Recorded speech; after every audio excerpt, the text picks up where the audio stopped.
Parole de Dieu quotidienne.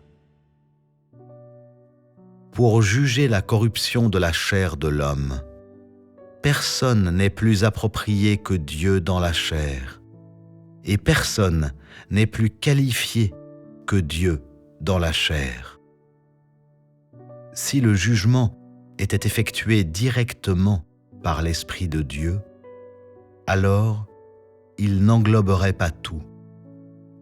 De plus, il serait difficile pour l'homme d'accepter, car l'Esprit est incapable de se tenir face à face devant l'homme. Et à cause de cela, les effets ne pourraient pas être immédiats, et l'homme serait encore moins capable de voir plus clairement le tempérament de Dieu, tempérament qui ne peut pas être offensé. Satan ne peut être vaincu complètement que si Dieu dans la chair juge la corruption de l'humanité. Étant égal à l'homme dans une humanité normale, Dieu dans la chair peut directement juger l'injustice de l'homme. Ceci est le signe de sa sainteté innée et de son être extraordinaire. Seul Dieu est qualifié pour juger l'homme, est en mesure de juger l'homme, car il détient la vérité et la justice, et donc il est capable de juger l'homme. Ceux qui n'ont pas la vérité et la justice ne sont pas aptes à juger les autres. Si cette œuvre était faite par l'Esprit de Dieu, il n'y aurait alors pas de victoire sur Satan. L'Esprit est fondamentalement plus élevé que les êtres mortels. L'Esprit de Dieu est saint par nature et il est en soi victorieux sur la chair.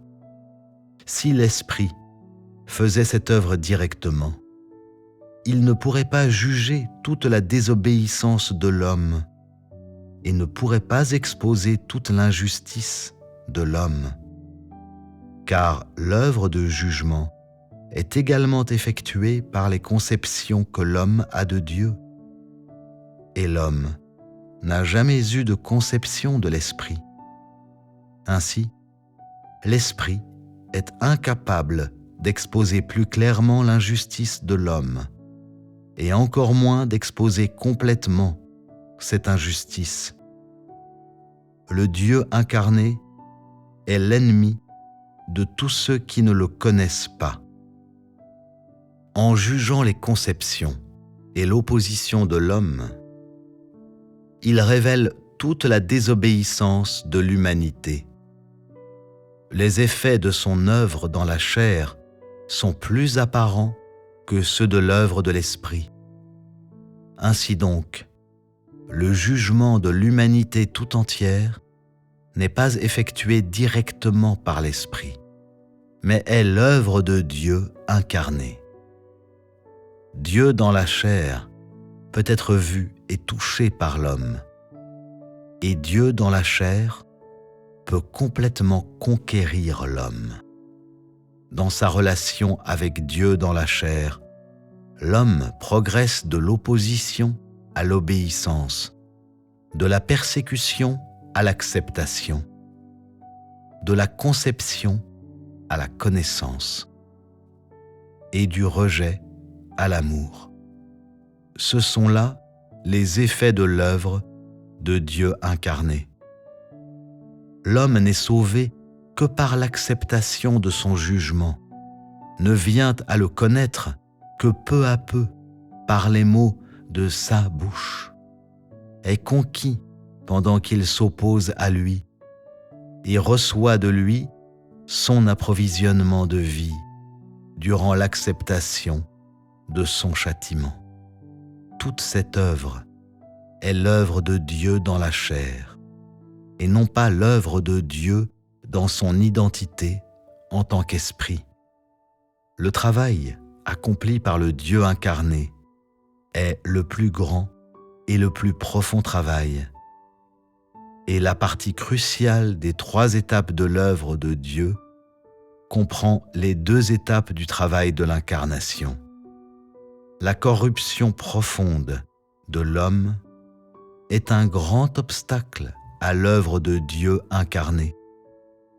En particulier, le travail effectué sur le peuple des derniers jours est extrêmement difficile.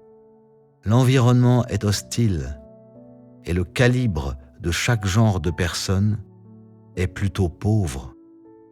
Pourtant, à la fin de ce travail, il obtiendra quand même l'effet approprié, sans défaut.